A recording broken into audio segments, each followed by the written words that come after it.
Hi, ഇന്ന് super ടേസ്റ്റിലുള്ള ഒരു അവിയലിൻ്റെ റെസിപ്പിയാണ്. അതിന് വേണ്ടിയിട്ട് ഇത്രയും പച്ചക്കറികൾ ഞാൻ എടുത്തിട്ടുണ്ട്. ഇതിനകത്ത് മെയിനായിട്ട് വേണ്ടത് പച്ചയേത്തയ്ക്ക, ഒരു ചേമ്പും വിത്ത്, കുറച്ച് ചേനയാണ്. ഇത് മൂന്നും ഒഴിവാക്കി കഴിഞ്ഞാൽ ഈ ഒരു ടേസ്റ്റ് ഈ അവിയലിന് ഉണ്ടാവില്ല കേട്ടോ.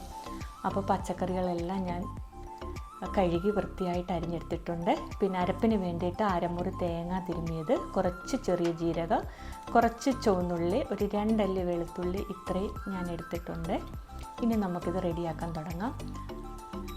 അതിന് വേണ്ടിയിട്ട് ആദ്യം ഞാൻ ഈ തിരുമ്മി വെച്ചിരുന്ന തേങ്ങയിൽ നിന്ന് തന്നെ ഒരു 3 സ്പൂണോളം തേങ്ങ എടുത്തിട്ട് ഞാൻ നേർപ്പിച്ച തേങ്ങാപ്പാൽ എടുക്കുന്നുണ്ട്. ആ തേങ്ങാപ്പാലിലാണ് ഈ വെജിറ്റബിൾസ് വേവേണ്ടത്.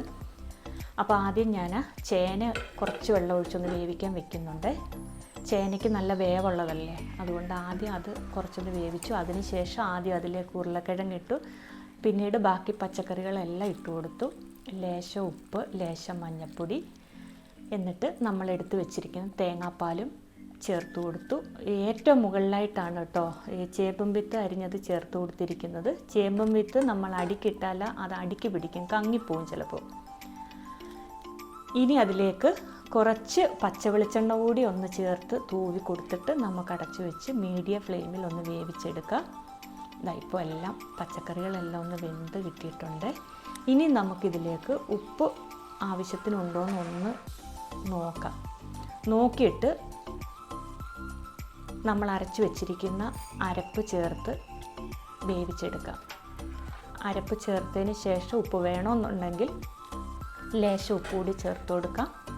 ഇപ്പോൾ ഇതാ പച്ചക്കറികളും അരപ്പും എല്ലാം ഒന്ന് വെന്ത് കിട്ടിയിട്ടുണ്ട്. ഇനി ഇതിലേക്ക് കുറച്ച് കറിവേപ്പില ഞാൻ ഇട്ട് കൊടുക്കുന്നുണ്ട്. എന്നിട്ട് ലേശം വെളിച്ചെണ്ണ കൂടി ചേർത്ത് ഇളക്കി യോജിപ്പിക്കാം. നല്ല സൂപ്പർ ടേസ്റ്റിലുള്ള ഒരു അവിയലാണ് കേട്ടോ ഇത്. എല്ലാവരും ഒന്ന് റെഡിയാക്കി നോക്കാം. ഇനി നമുക്ക് നല്ലപോലെ ഒന്ന് ഇളക്കിയതിന് ശേഷം ഒരു വാഴയില വെച്ച് ഇതൊന്ന് അടച്ച് വെച്ചിട്ട് കുറേ സമയം ഒന്ന് അടച്ചു വെച്ചേക്കും. ഏകദേശം ഒരു 10 മിനിറ്റ് കഴിഞ്ഞ് അത് എടുത്ത് മാറ്റിയാൽ മതിയെ. നല്ല സൂപ്പർ ടേസ്റ്റിലുള്ള ഒരു അവിയൽ റെഡി ആയിട്ടുണ്ട്. എല്ലാവരും ഒന്ന് ട്രൈ ചെയ്ത് നോക്കണേ.